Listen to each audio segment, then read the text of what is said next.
करोगे, क्योंकि आपके दिमाग ने उन सुपरस्टिशियस रिचुअल्स के पैटर्न्स को पॉजिटिव आउटकम के साथ ऑलरेडी एसोसिएट कर लिया है, जो आपके दिमाग को फील कराता है कि ऑल इज वेल।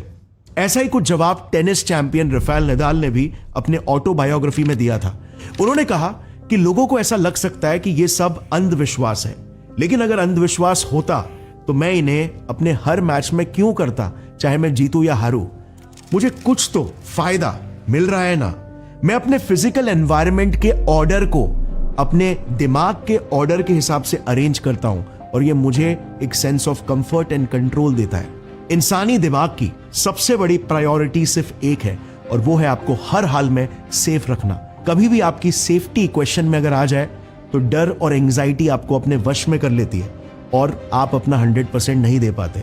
शायद यही sense of comfort and emotional control हमारे इसरो के साइंटिस्ट भी फील करते हैं जब वो लॉन्च से पहले रिलीजियस रिचुअल्स परफॉर्म करते हैं, क्योंकि लॉन्च एक बहुत ही हाई स्टेक इवेंट है। चांद से महज 2.1 किलोमीटर ऊपर चंद्रयान का संपर्क इसरो से टूट गया और 11 साल की तैयारी, 4 साल की कड़ी प्रैक्टिस को एक तगड़ा झटका लगा। और फिर जैसे हमने पहले डिस्कस किया था, कल्चर का भी एक्सट्रीमली मेजर रोल होता है। इन आर केस इंडियन कल्चर का, जो ये बिलीव्स बचपन से ही हमारे दिमागों में रूट कर देते हैं, और फिर यही मान्यता बचपन से ही हमारे इमोशनल पिलर्स बन जाते हैं। जब भी हमें बचपन में डर लगा या भविष्य को लेकर एंग्शियस फील हुआ, हमने इन्हीं का सहारा लिया। मजाक उड़ा लो मम्मी का। हम लोग बचपन से ही सुनते और करते चले आए हैं कि दही चीनी खाकर घर से निकलो तो सारे काम शुभ होते हैं।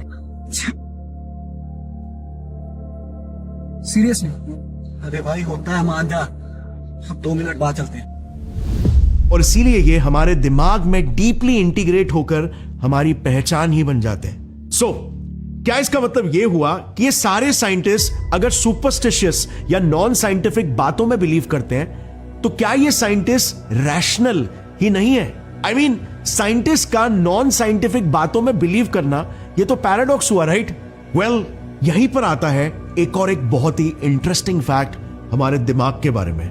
चलो पल भर के लिए इतिहास में थोड़ा पीछे जाते हैं। आज से 1 लाख साल पहले का दौर, जब इंसान जंगलों में छोटे छोटे कबीलों में रहा करते थे। अब जंगल मतलब हर वक्त खतरा, हाई अनसर्टेनिटी एनवायरनमेंट, एक एक पल जिंदगी या मौत निश्चित कर सकता था।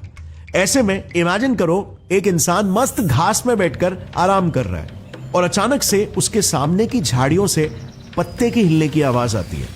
गौर करने पर झाड़ियां ही हिलने लगती है।